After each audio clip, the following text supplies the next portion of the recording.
Hello, नमस्कार मित्रों।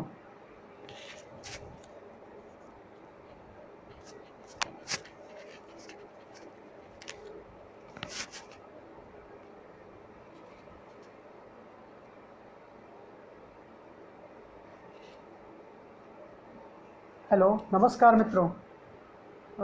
आज बड़ी प्रसन्नता है कि कश्यप योगा पैनल के अंतर्गत ये जो ज्ञान का प्रवाह निरंतर रूप से प्रवाहमान है, संचालित हो रहा है, चल रहा है।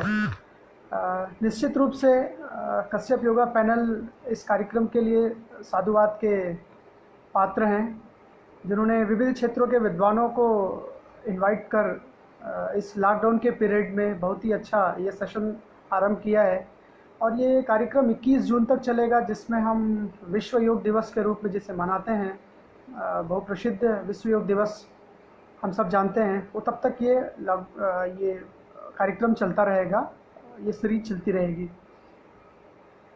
सबसे बड़ी बात है इसमें कि इस सीरीज़ के माध्यम से जो विविध क्षेत्रों के विद्वानों ने यहाँ पे जो शिरकत की है, वो चाहे वो डॉक्टर हो, चाहे इंजीनियर हो, चाहे वो थेरेपिस्ट हो, या फिर योग दर्शन के लोग हो, या विविध क्षेत्रों के विद्वान हो, वो आकर के यहाँ पे अपना समय उन्होंने समय दिया है और ये लॉकडाउन के पीरियड में हमें इस ज्ञान के प्रवाह में सहयोगी बने हैं। चलिए मैं अपने विषय पे आता हूँ। मेरा जो विषय है वो है हठ योगा एट अ ग्लैंस। ये हठ योग एक दृश्य, एक झलक। आखिर हठ योग है क्या? मित्रों, हठ योग जो है दो वर्णों से मिलकर बना हुआ है, जिसमें एक है ह और दूसरा है ठ। तो अगर आप परिभाषा इसकी देखें तो आप सब जानते हैं, सत्सिद्धांत पद्धति इसको डील करता है, इसका परिभाषित करता है गोरखनाथ जी द्वारा रचित सत्सिद्धांत पद्धति। परंतु आप देखेंगे उससे पूर्व भी उनके गुरु जो मत्स्येंद्र नाथ रहे हैं, उनके मूल ग्रंथ कौल ज्ञान निर्णय में भी इसकी परिभाषा हमें प्राप्त होती है। तो हठ है क्या? हठ क्या जिद है? क्या बलात् ले जाना है? क्या स्वभाव के विपरीत कार्य है? नहीं। हठ का अर्थ है दो ऐसे वर्ण जो विश्व का प्रतिनिधि करते हैं, जो प्रतिनिधित्व हैं। ह से हकार कीर्तितः सूर्य, ठकार चंद्र उच्यते। ह से हकार है वो सूर्य है, ठ से ठकार है वो चंद्रमा है। इसी को हम विभिन्न नामांतरों से जान सकते हैं। वो नामांतर हैं, इसको कहते हैं सूर्य है, चंद्रमा है, स्त्री है, पुरुष है, और शक्ति की दो धाराएं हैं जो सामान्य तौर पे विपरीत है। और इसको हम कह सकते हैं कि ये पृथ्वी की दो ध्रुव है। इसको हम कह सकते हैं कि प्रकृति के जो संचालन में जो मूल तत्व जो सहयोगी है, जिसको पुरुष और प्रकृति कहते हैं, जिसका जो संयोग से ही जीवन और सृष्टि का क्रम चल पड़ा है, तो ये दोनों का संयोग है, इसी को हठ कहा गया है। विभिन्न आप देखेंगे कि संपूर्ण धरा में दो ही शक्तियाँ काम करती है, एक तो स्त्री शक्ति है, एक तो पुरुष शक्ति है। स्त्री शक्ति में और पुरुष शक्ति में दोनों का संयोग होना ही, दोनों का एक होना ही हठ योग है। स्त्री शक्ति में जहाँ ममता है, करुणा है, प्रेम है, दया है, वात्सल्य है, और वहीं पुरुष शक्ति में साहस है, वीरता है, पराक्रम है, उत्साह है। ये दोनों का संयोग होना ही हठ योग है। तो आप देखेंगे इसी के प्रतिनिधित्व के रूप में हमारे देह में विद्यमान दो विशेष नाड़ियों को, वैसे तो नाड़ियाँ हमारे देह में बहुत सारी बताई गई हैं, उसमें से 72,000 मानी जाती हैं, उसमें से भी 10 प्रमुख हैं और 3 विशिष्ट हैं। एक है ईड़ा, दूसरा है पिंगला और तीसरा है सुषुम्ना। सुषुम्ना मध्य में विद्यमान है और उसके बाएं दिशा में है ईड़ा, उसके दाहिने दिशा में है पिंगला। आप देखेंगे कि संपूर्ण देह में बाएं दिशा में जितने भी नाड़ियाँ कार्यरत है, संचालित है, कार्य कर रही हैं, उस सबको संभालती है ईड़ा। दाहिनी दिशा में पिंगला विद्यमान है, और जितने भी हमारे देह में दाहिनी दिशा में नाड़ियाँ विद्यमान है, कार्य कर रही है, संचालित हो रही है, प्राण का गमन हो रहा है, विभिन्न प्राण और उप प्राण कार्य कर रहे हैं, उसका संचालन करती है पिंगला। उन्हीं के माध्यम से दोनों का संचालन बना होता है और दोनों स्वयं सुषुम्ना से संचालित होते हैं। दोनों का आधार सुषुम्ना है और संपूर्ण नाड़ियों का आधार सुषुम्ना को कहा जाता है। तो दोनों का एक होना ही हठ योग है, दोनों का संयुक्त होना ही हठ योग है। आप देखेंगे कि हठ में दो विशेष चीज़ें हैं और वो हमारे शरीर में विद्यमान हैं। वो सामान्य अवस्था में विपरीत होते हैं। विपरीत कैसे? आप देखेंगे कि हमारी नॉस्ट्रिल में जो श्वास नलिकाएं हैं, एक लेफ्ट में है, एक राइट में है, एक चंद्र स्वर है, एक सूर्य स्वर है। चंद्र स्वर कभी संचालित होता है, कभी आप महसूस करें तो निर्बाध रूप से बिना किसी बाधा के आप श्वास सहजता से ले सकते हैं, छोड़ सकते हैं। लेकिन उसी समय दाहिना जो नाड़ी आपका है, दाहिना स्वर जो है वो बंद होता है। कभी अगर दाहिना चले तो बायां बंद होता है। तो इस तरह से ये दो शक्तियां हैं जो धारा के विपरीत कार्य कर रही हैं, परंतु इसको दोनों का संयोग कर देना, दोनों को मिला देना, सुषुम्ना का खुल जाना या फिर दोनों नाड़ियों का, दोनों श्वास और प्रश्वास का एक हो जाना, यही हठ योग है। इसको स्वर और व्यंजन भी कह सकते हैं। दोनों को संयुक्त कर देना ही हठ योग के अंतर्गत आता है। आप देखते हैं कि हठ योग का उद्देश्य क्या है। हठ योग का उद्देश्य है राजयोग की प्राप्ति। केवलम राजयोगाय हठ विद्योग दृश्यते। हठ विद्या का जो उपदेश दिया गया है केवल राजयोग की प्राप्ति के लिए है। तो राजयोग क्या है? तो राजयोग है समस्त वृत्तियों का शांत हो जाना, निवृत्त हो जाना और असंप्रज्ञात समाधि की प्राप्ति। मन का निवृत्त हो जाना, विषयों से अलग हो जाना, शून्य हो जाना, ये राजयोग है। इसमें अतीन्द्रिय ज्ञान की अनुभूति हो जाती है। इसको बताने वाले कौन हैं? हठ योग को, इस हठ योग की पुरातन परंपरा है। अगर आप देखें तो हठ योग की ग्रंथों में जिसमें सबसे विशेष रूप से जो मान्य है और चारों तरफ जिसकी प्रसिद्धि ज़्यादा है, ज़्यादातर लोगों को पता नहीं है, परंतु फिर भी इस ग्रंथ को, जिसका नाम हठ प्रदीपिका है, अधिकतर लोग, अधिकांश लोग जानते हैं। जहाँ पे भी ये कार्यक्रम चल रहे हों, वो योग के कार्यक्रम जो जहाँ से संचालित होते हैं, सर्टिफिकेट कोर्स हो, डिप्लोमा कोर्स हो, मास्टर डिग्री हो, एमफिल हो, पीएचडी के कोर्सेज हो, तो उन स्थानों पे हठ प्रदीपिका पढ़ाई जाती है।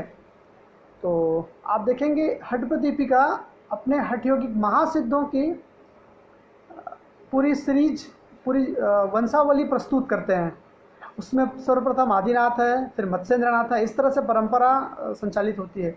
परंतु आप देखेंगे मत्स्येंद्र के पूर्व भी आदिनाथ तो भगवान शिव को कहा जाता है, जो अनादि हैं, जिनका जन्म नहीं हुआ है। तो इस तरह से आप देखेंगे कि आदिनाथ के पूर्व कोई नहीं रहा है, स्वयं अनामा है, ब्रह्म है। परंतु मत्स्येंद्र लौकिक दृष्टि से प्रथम सिद्ध माने जाते हैं। मत्स्येंद्र के पूर्व भी इनकी परंपरा संचालित रही है। इस पर बहुत लंबी सीरीज बनाई जा सकती है। इस पर मैं आपको बताऊं एक एक विषय पे, चाहे वो नाथ सिद्धों पे, मत्स्येंद्रनाथ हो, गोरक्षनाथ हो, नाथ सिद्धों की वंशावली हो, इनकी परंपराएं हो, इनके इन्फ्लुएंस हो, इनका प्रभाव, चाहे वो नाथ सिद्धों का प्रभाव बौद्धों पर देखें, चाहे भक्तिकालीन कवियों पर देखें, संत कबीर पर देखें, विविध क्षेत्रों पे संत सूफी संतों पर देखें, जैन साधुओं पर देखें, महाराष्ट्र परंपरा में संत ज्ञानेश्वर पर देखें। इस पर मैं आपको बहुत लंबी सीरीज़ प्रस्तुत कर सकता हूँ, बता सकता हूँ, चीज़ों को इन्फ्लुएंस दिखा सकता हूँ। तो खैर ये विषय अभी इतना लंबा करने का नहीं है, इसलिए मैं आपको बताऊँ जो मूल उद्देश्य है हठ योग का, वो है राजयोग की प्राप्ति। अब आप हठ योग का अभ्यास करते हैं तो दो विशेष चीज़ें आपको प्राप्त होती हैं। उसमें कहा गया है कि एक तो विभिन्न तापों के लिए, जो भी हमारे संताप हैं, चाहे वो आध्यात्मिक दुख हैं, अधिदैविक है, आदि भौतिक है, उन दुखों की निवृत्ति आपको प्राप्त होती है इस हठ योग के अभ्यास से। वो आश्रय रूप है। जैसे आप मकान में आकर के उस धूप से, उस ताप से बचते हैं, इसी तरह से हठ योग के अभ्यास से आप विभिन्न शारीरिक, मानसिक, आदिदैविक, भौतिक आदि विभिन्न रोगों से, आपदाओं से बच जाते हैं। ये तो उनका हुआ प्रथम उद्देश्य। दूसरा है, इनको उन्होंने कहा कि मठ तो है, आश्रय स्थान तो है, दूसरा कमठ भी है। कमठ का अर्थ क्या होता है? कमठ का अर्थ होता है कच्छप, कमठ का अर्थ होता है कछुआ। कछुआ जिस तरह से आप देखते हैं कि जब आप कभी वो उसको संदेह होता है, जब उसको लगता है कि वो उसका विपत्ति आने वाली है, या उसको मृत्यु का भय होता है तो वो क्या करता है, अपने हाथों को सिकोड़ लेता है। तो ये मृत्यु भय नहीं है, परंतु हठ योगियों का जो जो साधना पद्धति है उसमें उन्होंने कहा कि जो जगत रूप में इंद्रियां फैली हुई हैं, जो प्राण हमारे जगत रूप में विस्तार ले रहा है और विस्तार लेने के साथ साथ हमें इस माया रूपी जगत में हमें फंसा रहा है, एक तरह से कहे कि हमें आकर्षित कर रहा है, उसको निवृत्त करने के लिए आधार रूप में राजयोग की प्राप्ति के लिए यह आधार रूप है। तो दोषों की, बहुत सारे रोगों की निवृत्ति भी करता है और आपको राजयोग की प्राप्ति के लिए आधार प्रदान करता है ये हठ योग। इसलिए इसको मठ भी कहा गया है और कमठ भी कहा गया है। अगर आप देखें कि तो सिद्धों की बहुत लंबी परंपरा है, जिसमें आपको मत्स्येंद्र प्रथम सिद्ध मिलेंगे लौकिक दृष्टि से, दूसरे मिलेंगे गोरक्षनाथ। वैसे तो आप हठप्रदीपिका का अगर आप अध्ययन करें तो प्रथम उपदेश के 5वें से 9वें श्लोक में 33 सिद्धों की चर्चा है। उसमें अगर आप आदिनाथ को छोड़ दें, क्योंकि आदिनाथ स्वयं शिव है, अनादि है, ब्रह्म है, अनामा है, तो बाकी जो सिद्ध हैं मत्स्येंद्र लौकिक दृष्टि से प्रथम सिद्ध माने जाते हैं। इस तरह से 32 सिद्धों की चर्चा प्राप्त होती है। इसमें मूल रूप से दो प्रमुख लोग हैं, दो प्रमुख महासिद्ध हैं, एक है मत्स्येंद्रनाथ, दूसरे हैं गोरक्षनाथ। तो मत्स्येंद्र और गोरक्ष इस हठ योग परंपरा के जानकार थे, विद्वान थे और जिनकी कुंडलनी जागृत थी, महासिद्ध थे, मुक्त पुरुष थे, परामुक्ति जिन्हें प्राप्त थी, और ये आचार्य थे, ये परम गुरु थे। इस तरह से आप देखेंगे कि और इतने ही सिद्धों की चर्चा नहीं है। स्वात्माराम कहते हैं कि इसमें और परंपरा लंबी है। उन्होंने इन 32 सिद्धों की चर्चा करते हुए आदि करके छोड़ दिया।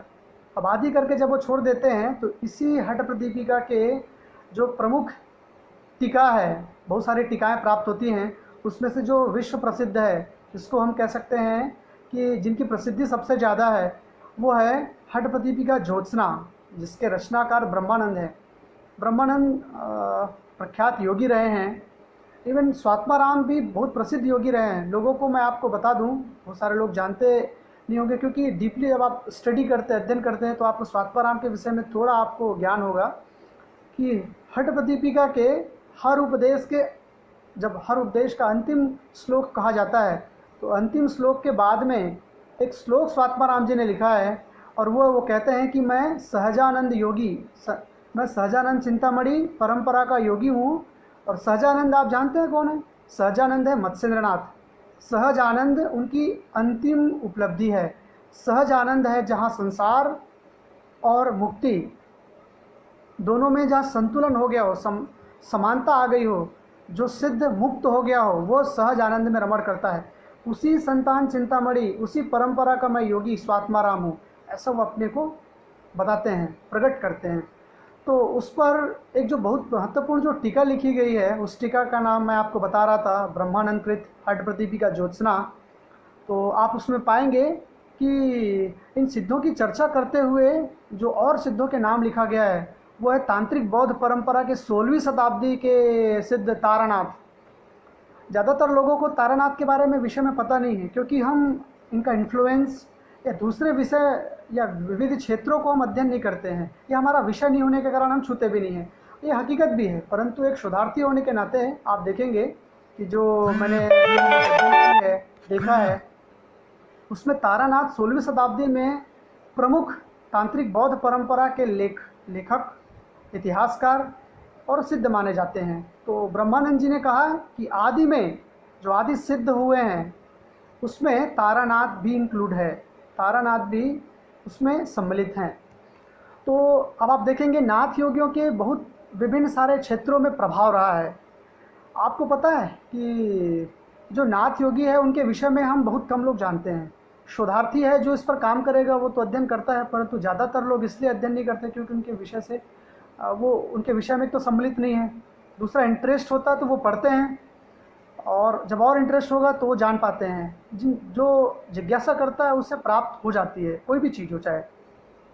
तो उसमें आपको मैं बताऊं, इन नाथ योगियों के प्रभाव को आप सिद्ध परंपरा में देख सकते हैं, तांत्रिक बौद्ध परंपरा में, जिसमें मैंने आपको परिचय पहले दिया, महाराष्ट्रीय परंपरा में देख सकते हैं, संत कबीर पर देख सकते हैं, और 100 से भी ज़्यादा भक्तिकालीन परंपरा में जो निर्गुण परंपरा के जो संत कबीर 1456 में जिनका जन्म माना जाता है, जो अवतरित हुए थे, तो उसके बाद जो कवियों की जो श्रृंखला चली है उसमें से करीब 100 से भी ज़्यादा कवि हैं। 100 से ज़्यादा इसलिए मैं कह रहा हूँ, जब मैं बनारस हिंदू विश्वविद्यालय, जब मेरा एक अवसर मुझे प्राप्त हुआ जाने का, तब मैंने देखा कि जो वहाँ रेफरेंस बुक है, वहाँ वहीं बैठ कर के अध्ययन करने का जब मुझे समय मिला, हम 2-3 दिन रहे वहाँ पे, तो मैंने देखा कि भक्तिकालीन परंपरा में 100 से ज़्यादा कवि हैं और ये नाथ योगियों के प्रभाव उन पर दिखते हैं। नामांतर भेद से, साधनाओं में थोड़े अंतर से आप उन साधनाओं को जो नाथ योगी किया करते थे आप देख सकते हैं। मलिक मोहम्मद जायसी का आप नाम सुना होगा, जिन्होंने पद्मावत की रचना करी है। उस पद्मावत में भी आप नाथ योगियों के प्रभाव को, उन साधनाओं को, प्राणायाम के प्रभाव को आप देख सकते हैं। तो इस तरह सूफी परंपरा में भी आप इसको देख सकते हैं। विभिन्न क्षेत्रों में आप इनको जान सकते हैं। नाथ योगी सामान्य नहीं माने जाते। आज भी आप भारत के और भारत के बाहर भी इनको आप भ्रमण करते हुए देख सकते हैं, जान सकते हैं। मुझे याद है जब मैं 5-6 वर्ष का था और उसके बाद भी जब मैं 10वीं की पढ़ाई कर रहा था, तब तक मैं अपने गांव में एक गुदड़िया को देखता था। और वो गुदड़िया कौन है? वो गुदड़िया है गोरक्षनाथ परंपरा में दीक्षित एक सन्यासी, जो गांव क्षेत्रों में विभिन्न सुदूर इलाकों में जाकर के उस गोरखनाथ की, उस हठ योग की, उस ज्ञान की परंपरा को प्रवाहमान करना चाहते हैं, उसको वितरित कर रहे हैं, संचालित कर रहे हैं, उसको गांव-गांव के एक-एक प्रत्येक व्यक्ति तक पहुंचाना चाहते हैं। तो इसकी इस तरह से इनकी परंपरा वृहद दिख पड़ती है। तुलसीदास जी रामचरितमानस में कहते हैं कि रामचरितमानस के पूर्व 16वीं शताब्दी के पूर्व यही नाथ परंपरा विराट रूप में विकसित थी, पल्लवित थी, पुष्पित थी, फैली हुई थी और भक्ति पल्लवित नहीं हो पा रही थी, क्योंकि गोरखनाथ ज्ञान योगी थे, क्योंकि गोरखनाथ नाथ की परंपरा ज्ञान योग की परंपरा है।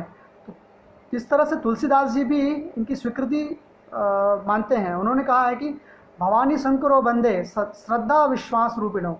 भवानी शंकर जो हठ और ठ का प्रतीक है, एक तरफ पार्वती है, एक तरफ शिव है, दोनों का संयोग ही है। इस तरह से तुलसीदास जी ने इन नाथ योगियों के प्रभाव को प्रकट किया है। अब आप देखते हैं कि इसमें हठ योगिक जो अभ्यास है, हठ योगिक अभ्यास एक लंबी अभ्यास प्रक्रिया को संचालित करता है, प्रस्तुत करता है। तो वो क्या है? उसमें प्रथम आता है आसन। हठस्य प्रथमांगत्वा पूर्वमुच्यते कुर्यादासनम स्थैर्यम धैर्यम आरोग्यम च अंगलागमम। हठ योग का जो पहला अंग है, हठस्य प्रथमांगत्वा दासनम पूर्वमुच्यते, हठ योग का जो पहला अंग है वो आसन है।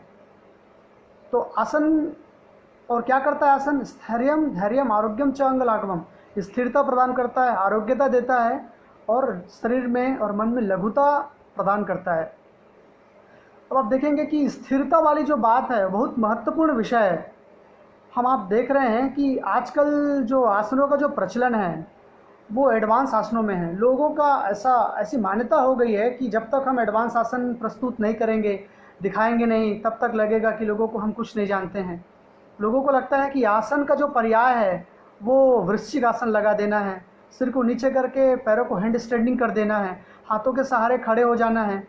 एक तरह से ये बहुत सारी चीज़ें हम देखने को मिलता है और बहुत सारे लंबी श्रृंखलाएं चल पड़ी हैं, चाहे वो विदेशों में हो, भारत में हो, विभिन्न योग गुरुओं द्वारा ये संचालित की जा रही है कि वो एडवांस योगा क्या है। तो वो कहते हैं कि जितना हम शरीर को फ्लेक्सिबल बना पाएँ, जितना हम शरीर को स्पाइनल कॉर्ड को या विभिन्न शरीर के मसल्स को जितना हम तोड़ मरोड़ पाए, वो आसन है।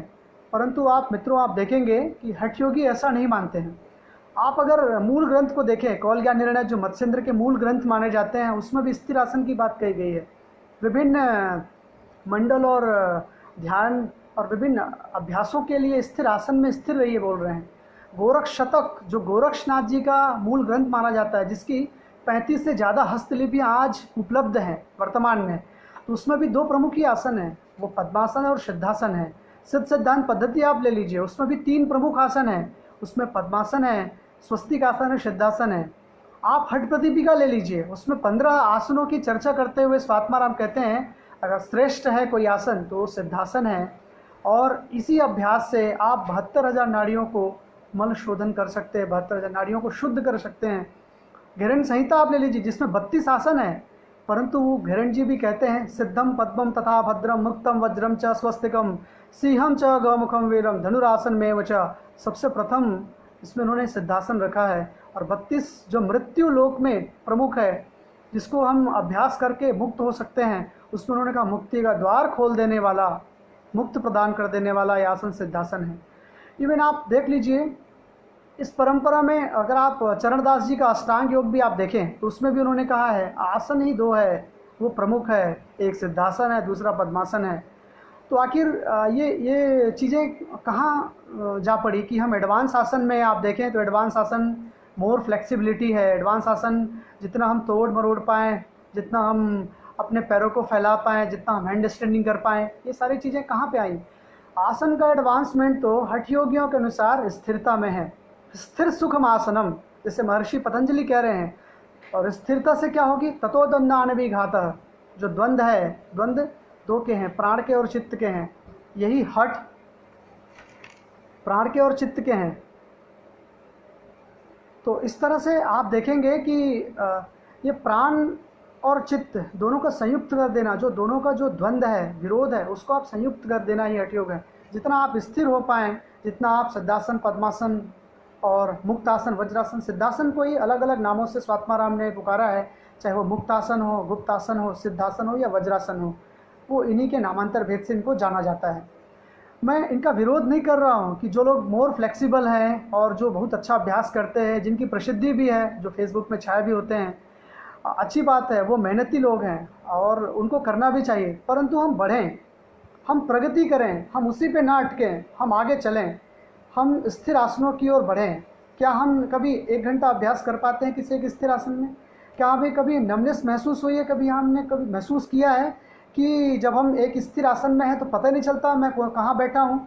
तो स्वामी विवेकानंद जी कहते हैं, ना चल पाना ही, जिस आसन में आप स्थिर हैं उसका भान ना होना ही स्थिति है, स्थिरता है।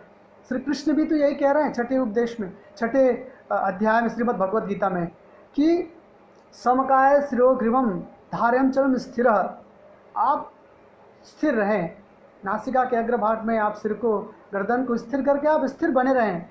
तो वो स्थिरता की बात इन्होंने कही है। और आप आगे भी आप देखेंगे कि इन आसनों में जो प्रमुख रूप से हठ योगी ग्रंथ है वो स्थिरता की बात करते हैं। आप एडवांस आसनों का अभ्यास करें। अच्छा, एडवांस आसन की आप देखेंगे कि ज़्यादातर प्रवृत्ति कहाँ से आरंभ हुई? ये ज़्यादातर प्रवृत्ति आरंभ होती है हठ रत्नावली से।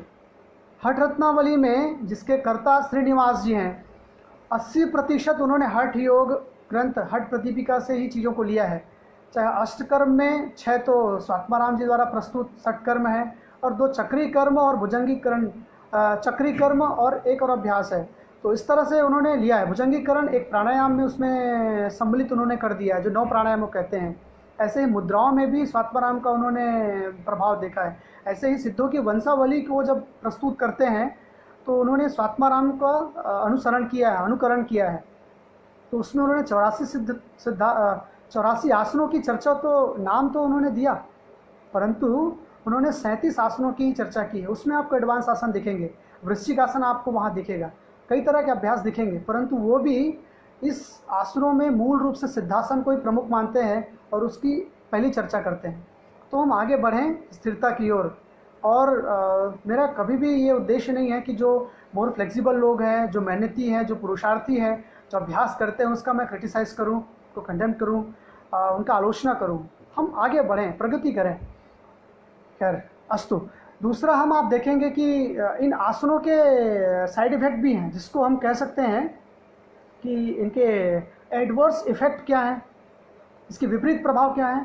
तो मैं इससे पहले भी जब मैं देख रहा था, एक स्टडी सर्वे पढ़ रहा था, उसमें मैंने देखा कि जो ज़्यादातर फ्लेक्सिबल आसनों का अभ्यास जो योग गुरु कराते हैं, वो कहते हैं कि आप सिर को नीचे कर दीजिए या ऊपर कर दीजिए, स्पाइनल कॉर्ड को वो तोड़ मरोड़ करते हैं।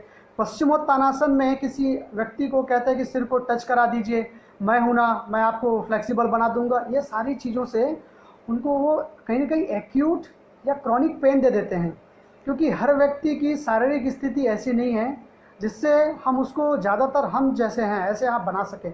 स्थिरतापूर्वक, उसको धैर्यतापूर्वक हम उसको समय दें, अपनी स्थिति के अनुसार जितना कर पाएँ, एज मच एज पॉसिबल उसका वो अभ्यास करें। अभ्यास करने के बाद फिर वो जितना वो फ्लेक्सिबल बन पाए उनको बनाने देना चाहिए। अन्यत्र या अन्य प्रकार से एडिशनल हमें उसको फोर्स ना दें, उसके शोल्डर को हो गया, उसके नेक को हो गया, उसके स्पाइनल कॉर्ड को हो गया, उसके बैक को हो गया, हाथों को हो गया, नेक, बहुत सारे स्थान हैं जहाँ पे हम एक्स्ट्रा एडिशनल प्रेशर दे करके उसको एक्यूट और क्रोनिक पेन दे सकते हैं।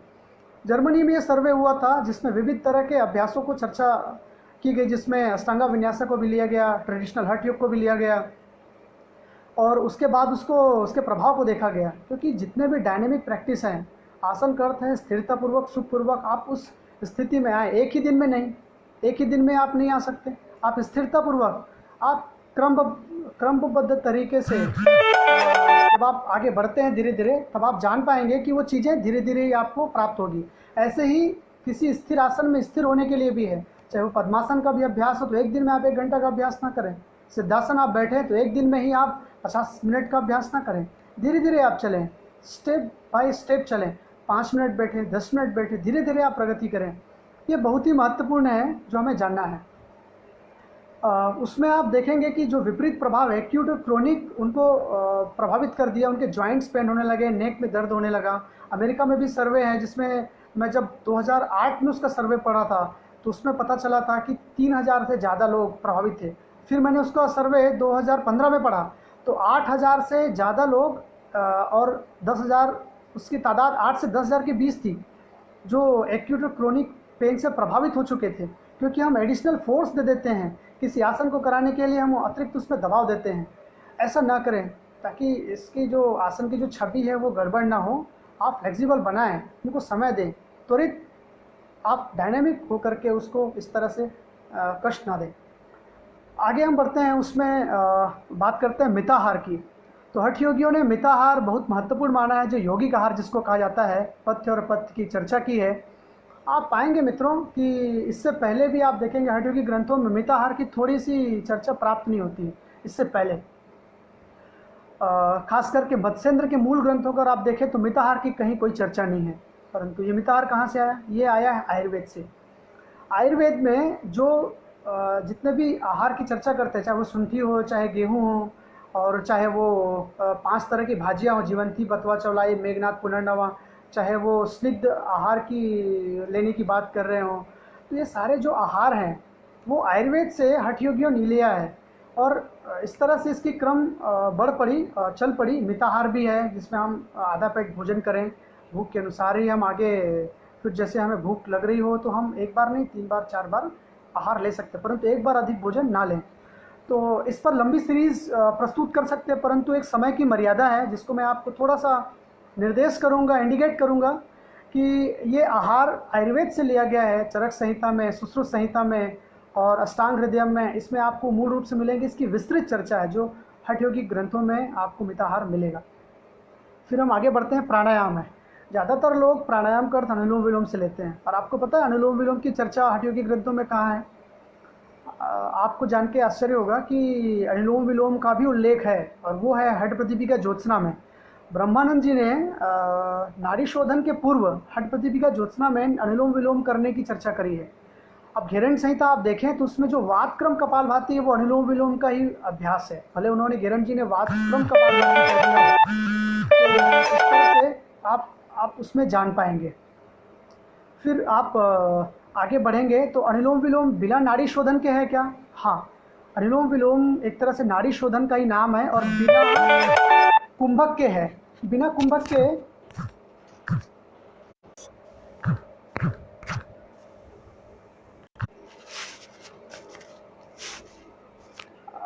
कुंभक के आप जान पाएंगे। जैसे आप देखेंगे वशिष्ठ संहिता में बिना कुंभक के नाड़ी शोधन की चर्चा प्राप्त होती है। ऐसे ही आप पाएंगे कि शिव संहिता अगर आप अध्ययन करें तो उसमें भी बिना कुंभक के नाड़ी शोधन की चर्चा है। परंतु प्राणायाम क्या है? तो स्वात्माराम जी कहते हैं कि प्राणायाम भी 3 बंधों के साथ होने चाहिए, और उसमें आप नाड़ी शोधन बंधों के साथ है जिसमें जालंधर और मूल बंध आप लगाते हैं, और उसमें भी आपको 3 बंधों के साथ इस अभ्यास को करना है जिसमें कुंभक जरूरी है। इस कुंभक के अभ्यास के साथ धीरे धीरे आप जब आगे बढ़ेंगे तो प्राणायाम मूल तरह से 2 है। तो वो 2 क्या है? मूल रूप से एक सहित है और एक केवल है। सहित में जिसमें हम पूरक करते हैं, कुंभक करते हैं और रेचक करते हैं, ये सहित है। जिसमें हम संहित का अर्थ होता है संयुक्त कर देना, साथ साथ लेना, पूरक करना, कुंभक करना और फिर रेचक करना। उसके बाद केवल, केवल का अर्थ होता है कि प्राण जहाँ जय हो जाता है, जहाँ पूरक, कुंभक और रेचक की आवश्यकता नहीं होती है।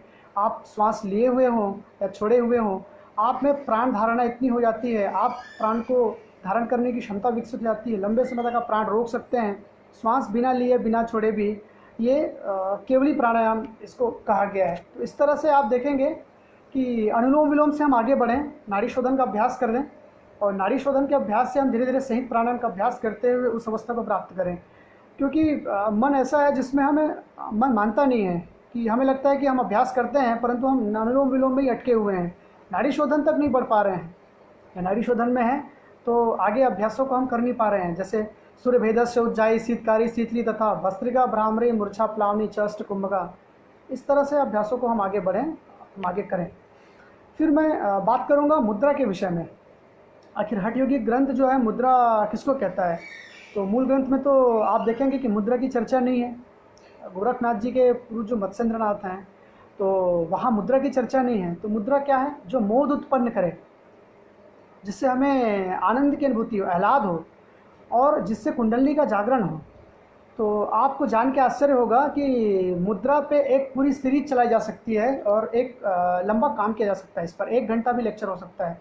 मुद्रा के विविध क्षेत्र हैं। मुद्रा आखिर कहाँ से आया है? मुद्रा का अर्थ मैं आपको एक अभी संकेत मात्र बता दूं। मुद्रा का अर्थ तांत्रिक ग्रंथों में स्त्री है। मुद्रा का अर्थ उसी को ही महामुद्रा कहा गया है। तो क्या नाथ योगी या फिर जो सिद्ध रहे हैं वो स्त्री का वर्ण करते थे क्या?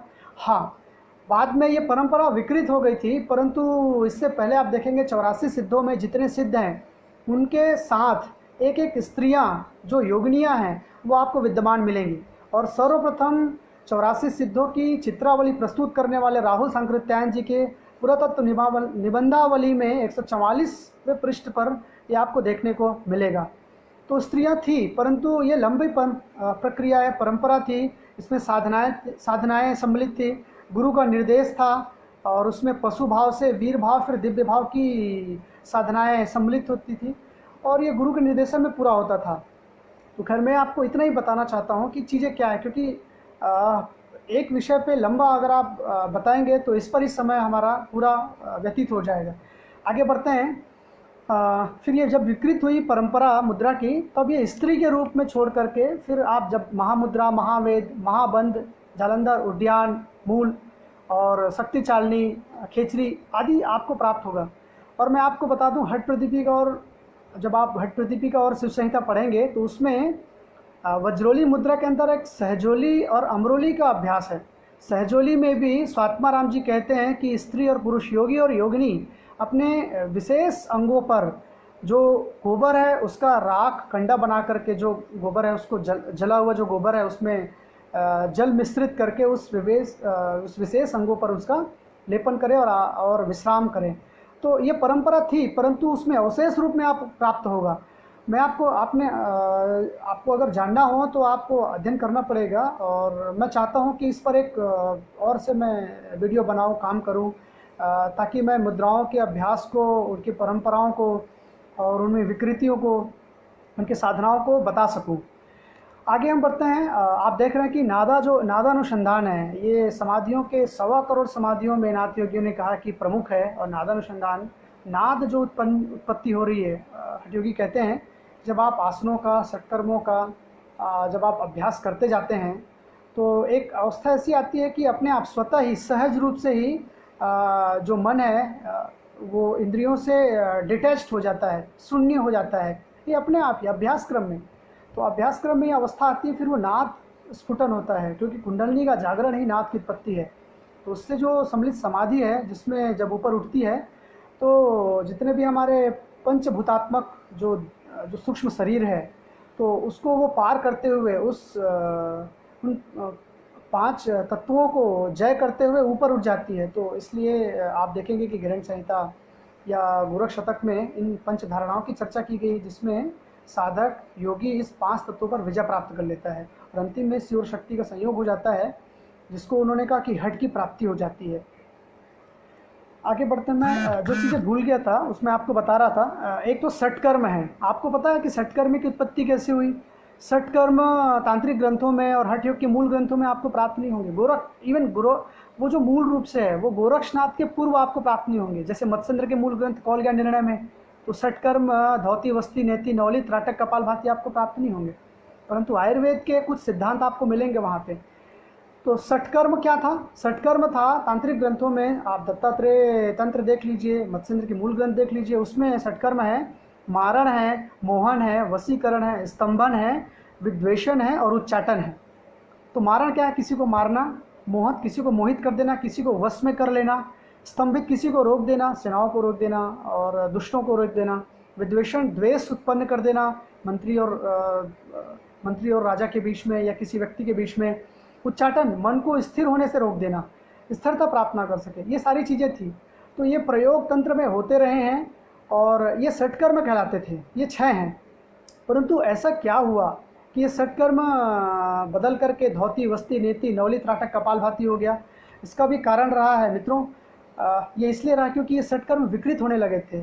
इन वशीकरण का, उच्चाटन का, विद्वेषण का, स्तंभन का और ये षटकर्मों का प्रभाव इतना विकृत हो गया था समाज में, क्योंकि लोग स्वार्थ पूर्ति के लिए इसका प्रयोग करने लगे थे। हजारी प्रसाद द्विवेदी जी ने अपनी ग्रंथावली में, जब मुकुंद द्विवेदी उसकी चर्चा करते हैं, तो हजारी प्रसाद जी ने इस पर विस्तार से लिखा है कि कैसे बौद्ध मंदिर और कैसे स्वार्थी तत्वों ने भारत के विविध क्षेत्रों पे, चाहे वो हिंदू हो या बौद्ध हो, क्योंकि स्वार्थी सभी जगह विद्यमान थे, अपनी स्वार्थ पूर्ति के लिए उन्होंने केंद्र स्थापित किए और केंद्र स्थापित करके धन अर्जित करने के लिए इन षटकर्मों का दुरुपयोग करने लगे थे। तो गोरखनाथ जी जैसे महान योगियों ने इसको संभाला, ठीक किया। नाम तो वही रहा षटकर्म, परंतु अभ्यास उसके आयुर्वेद से ले लिया गया और पंचकर्म षटकर्म से पूर्व विद्यमान था, जिसमें स्नेहन, स्वेदन, वमन, विरेचन, बस्ती और नस्य आते थे।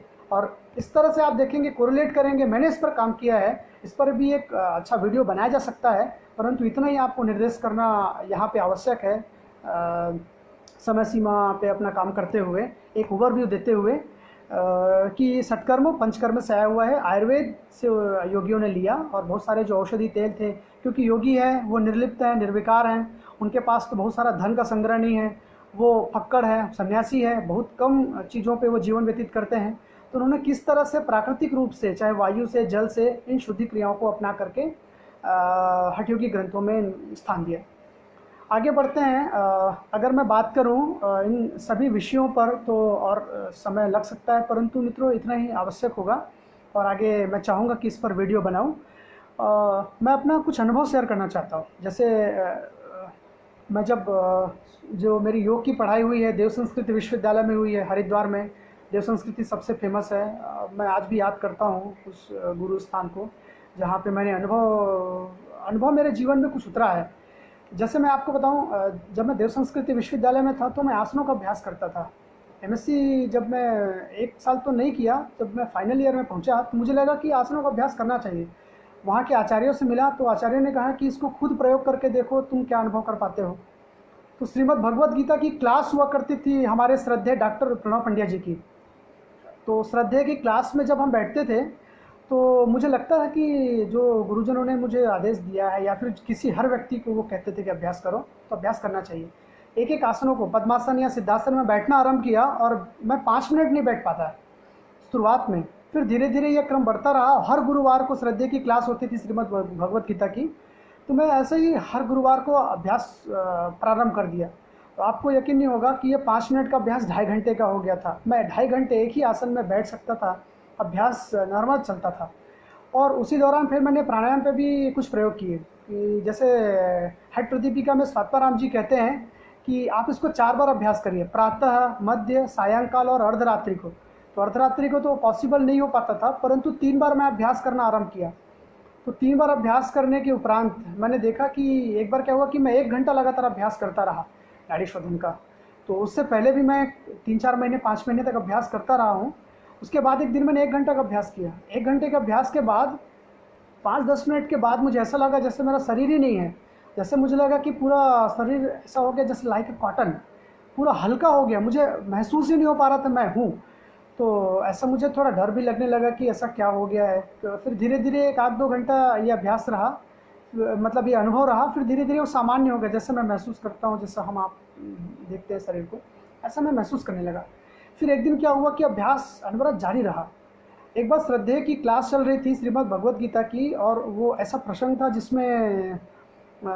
जिसमें वो अश्रुपूर्ण प्रसंग उन्होंने प्रस्तुत किया था। तो मेरे आंखों से आंसू बहने लगे थे और शरीर में एक रोमांच सा होने लगा था। और मैं अभ्यास में बैठा था, एक एक ही आसन पे स्थिर करके मैं बैठा था। तो क्या हुआ कि उस अभ्यास में जब मैं बैठा रहा और आधा घंटा तक ऐसे ही बार बीच बीच में आंसू निकल आते थे, और बार बार जैसा शरीर में रोमांच जैसा हो रहा है ऐसा महसूस होने लगा। फिर जब क्लास पूरी हुई तब मैं वापस आया अपने कमरे में वापस आया। तो उसी कमरे में आने के बाद, जो मेरा कमरा था नीचे ग्राउंड फ्लोर पर, तो उसमें मैंने महसूस किया कि पूरा शरीर गर्म हो गया है, जैसे लोहा को कहीं गर्म कर दिया गया हो, ऐसा पूरा शरीर गर्म हो गया। और मेरे स्पाइनल कॉर्ड में सेंसेशन होने लगा था, और ब्रेन में जो सबसे ऊपर जो सिर है वहाँ पे सबसे ज़्यादा वाइब्रेशन होने लगा था। और पूरा शरीर, स्पाइनल कॉर्ड से लेकर के पूरा मेरा ब्रेन बहुत ज़्यादा हीट हो गया था। पूरे शरीर में ऐसा लगा जैसे आग आग फैल गई हो। तो मैं घबरा गया, और घबरा करके मैं गुरुजी का ध्यान करने लगा। और मैं आपको बताऊं, 10 बजे मैं सो रहा था, रात के 12-1 बज गया था। और 1 बजे फिर वो धीरे धीरे जब मैं ध्यान करता रहा, परंतु मुझे ज्ञात नहीं कि वो ध्यान से क्या हुआ कैसा हुआ, लेकिन मैं पूर्ण सजग था। फिर अपने आप ही जो शरीर का जो वाइब्रेशन है, जो गर्माहट है, वो धीरे धीरे धीरे सामान्य हुआ। और मैं बाथरूम गया, मुझे यूरिन हुई, और वो येलो कलर का था। फिर मैं वापस आया और वो स्थिति नॉर्मल हो गई। उसके बाद मैं कुछ दिनों तक अभ्यास करना छोड़ दिया, कि मुझे थोड़ा लगने लगा कि यार ये कैसा हो रहा है। फिर मैं अभ्यास नहीं किया। फिर मुझे लगता है कि क्लास तो जाता रहा, जैसे हमारे सर क्लास लिया करते थे, 1.5 घंटा का अभ्यास था रोज़ नियमित। लेकिन घर में ऐसा जो रूम मिला था मुझे, अभ्यास मैंने करना बंद कर दिया था। तो ये कुछ चीज़ें थी। साथ ही साथ जब मैं शांति कुंज में था, तो वहाँ पे मुझे मंत्र दीक्षा के दौरान जो मुझे अनुभूति हुई थी, दीक्षा दिया जा रहा था। कुछ दिन अनाउंस हुआ था कि भाई आप दीक्षा, जो भी इंटरेस्टेड हैं वो दीक्षा ले सकते हैं। तो मैं पीछे हो गया था, क्योंकि स्नान करते हुए सुबह उठा, स्नान करके फिर मैं दौड़ते हुए गया, क्योंकि उससे पूर्व संध्या को एक अनाउंसमेंट हुआ था। तो मुझे लगा कि यार मैं सबसे पीछे बैठा हूँ, मुझे ग्लानि हो रही थी। तो जब जनेऊ धारण करने का अवसर आया, जनेऊ में ऊपर उठाया, और जैसे ही गायत्री मंत्र उच्चारित हो रहे थे, और जब मैं जनेऊ धारण कर रहा था, तो ऐसा लगा जैसे कोई प्रकाश उतर आया हो, बिना कि मैं कोई भाव में नहीं था। मुझे तो बिना भाव के भी, जैसे कहीं कहते ना कि गुरुजी का भाव कह रहे थे, कहीं कोई कल्पना हो, ऐसा कुछ मैं कल्पना भी नहीं कर रहा था, भाव भी कहीं कोई नहीं थे, परंतु ऐसा अनुभव हुआ। वो पहली बार ही हुआ था। उसके बाद और मैं आज भी याद करता हूँ शांति कुंज और गायत्री कुंज, हमारे विश्वविद्यालय के उस माहौल को, उस सात्विक आहार को। जब नाद योग के पूर्व भी हम कभी भोजन कर लिया करते थे, नाद योग के बाद भी कभी हम भोजन करते थे, 7 बजे के पहले हमारा भोजन शाम का हो जाता था। क्या यौगिक लाइफ स्टाइल थी। वहाँ के आचार्यों को मैं धन्यवाद करता हूँ जिन्होंने ये सब मुझे दिया और बताया, कुछ मैं कर पाया उसमें। विशेष रूप से मैं, हमारे जो आचार्य हैं अभी चाइना में, हमारे सहायक प्राध्यापक हैं डॉक्टर यतेंद्र दत्त अमोली सर का बहुत ही अनुग्रह रहा, सानिध्य रहा, कि मुझे ये हठ योग के विषय में मुझे पढ़ने को मिला। कई बार जब मैं उनसे बात करता था, तो वो मुझे हमेशा बताते थे कि तुम इस ग्रंथ को पढ़ो, तुम ऐसा जानो, तुम ऐसा कर सकते हो। उन्होंने मार्गदर्शन बहुत किया, तो मैं उनका आभारी हूँ। और बहुत सारे और शिक्षकों का मैं आभारी हूँ जो देश संस्कृति में रहे हैं। सांची विश्वविद्यालय में भी जो लोग रहे हैं, डॉक्टर उपेंद्र बाबू खत्री के, जिन्होंने अवसर दिया इस काम को करने के लिए कि तुम अच्छा करो। डॉक्टर तीखे सर का, जो हमारे योग विभाग के सहायक प्राध्यापक हैं।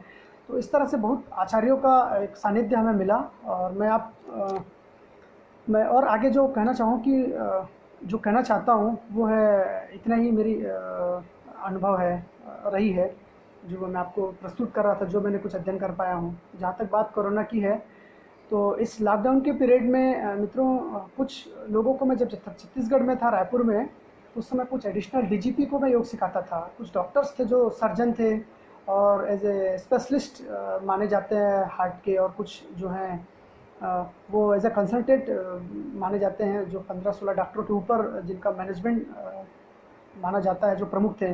ऐसे लोगों को मैंने योग सिखाया था। तो उनसे जब बात होती है तो वो सर कहते हैं कि ये जो कोरोना काल में जो औषधियाँ दी जाती हैं, वो सर्दी की है, जो निमोनिया की है, इसी पे ये औषधियाँ दी जा रही हैं। और इस पर रोकथाम किया जा रहा है। जो भी आयुष मंत्रालय के जो निर्देश, उसका हम पालन करें।